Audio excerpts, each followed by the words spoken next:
Urdu dot کا بہت شکریہ کہ انہوں نے مجھے ایک نظم پڑھنے کی دعوت دی، تو میں آپ سے اپنی ایک نظم شیئر کرتا ہوں۔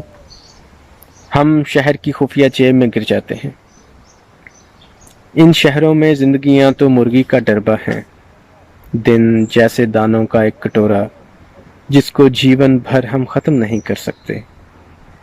سورج کے پیچھے اکھڑے پلستر کی دیوار سا بادل ہے، اس کے آگے مسجد کے مینار ہیں یا پھر ٹیلی فون کے ٹاور۔ آسمان کے نیچے ہر جانب چھتوں، محلوں اور گلیوں کا سرکٹ ہے۔ یوں لگتا ہے دنیا 1 کروڑ مربع میل پہ پھیلا بجلی گھر ہے۔